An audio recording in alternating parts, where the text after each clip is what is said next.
Joe Biden is having his moment yesterday where he's finishing up and he's talking to folks, and he got frustrated with the press.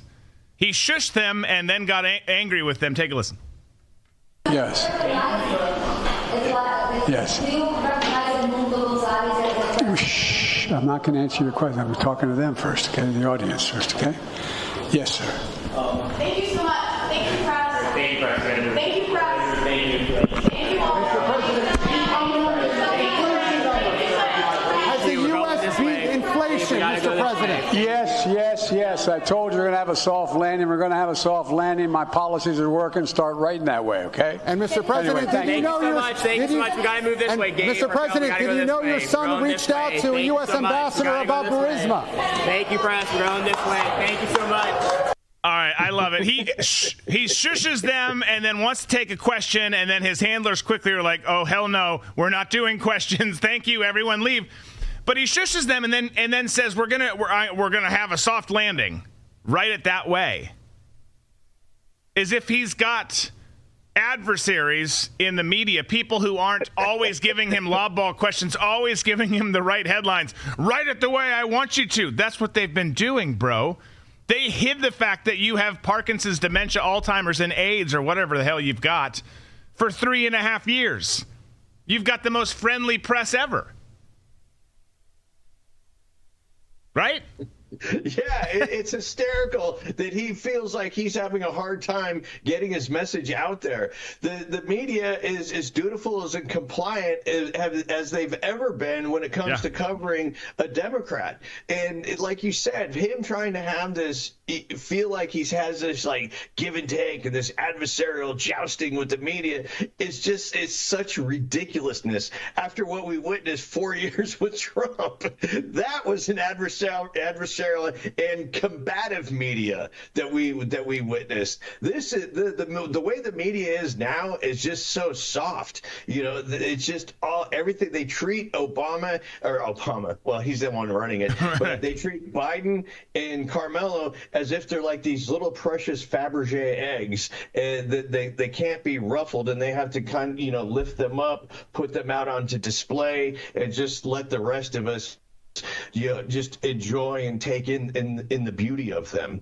But I find it, one of the things that I liked about the tail end of that press conference, and I think you should do this, Drew, and I would like to do it, is we need to hire a sassy gay guy with us. So whenever we don't want to answer any questions or want people just to go away, and just have them be there going, thank you, everybody, thank you, that's enough, everybody go, come on, clear out of the room, let's go, thank you. Yeah, I do think we need a sassy gay, and I think that we don't ever refer to him as his name. It's just always, what's sassy gay have to say about this? I think that'd be a good character. I think that's something to aspire to. Some people are like, no, come on, it would be kind of good. So yeah, I mean, it is. And we talk about it a lot. We haven't talked about it a lot lately. But to your point, the relationship over those 4 years was so hostile towards Trump, so adversarial. I mean, people essentially mad at him for behaving the way he does and tweeting what he does and calling people names. They got to the point where they were essentially doing the same thing, but way, way worse. Were so vile. There was no respect for the office, no respect for the position, which I get more and more now. I used to be a just respect the position guy. When I worked for them, it was, and I meant it, and I thought it was the right thing, and it probably was at the time to just respect the office and say Roger that to whoever's in charge, Republican or Democrat.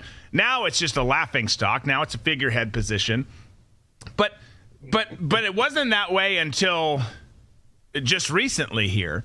And the way that they treated him, and then to call him an authoritarian and to call him all these things. We don't defend Trump all the time around here, but I damn sure will defend him when it comes to him not being an authoritarian, because he didn't silence the press. He didn't shut them up. anyone else would have. After a week or two of the hateful barrage of questions and accusations that came in on a daily basis, because also remember, the guy did a press conference like every day, like sometimes multiple days. Like, let's go talk to him again.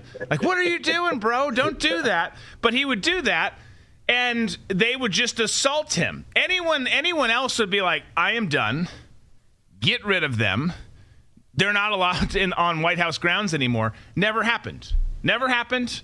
And then you can talk about whatever you want to talk about after the 2020 election. And certainly we all have lots of reasons to be concerned. We're not going to go down that path right now. But you can talk about whatever you want. What happened? He left. Not an authoritarian. So these guys flipping out when something goes slightly wrong is absolutely hysterical. I mean, we won't play this clip because we didn't pull it in.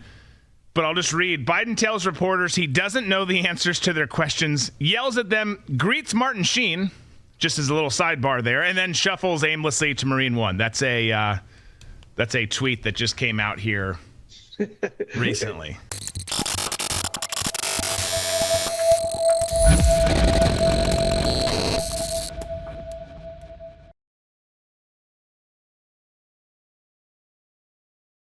Mike Lindell here, and like you, I see our country being destroyed daily.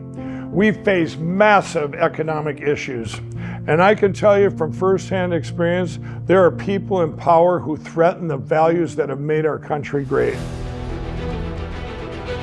Well, I've been a believer in gold and silver for a long time, and I've searched for years for a partner that shares my values.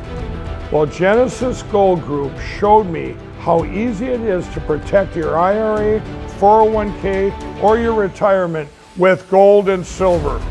Their faith-driven approach to service and stewardship is one that stands out from the rest.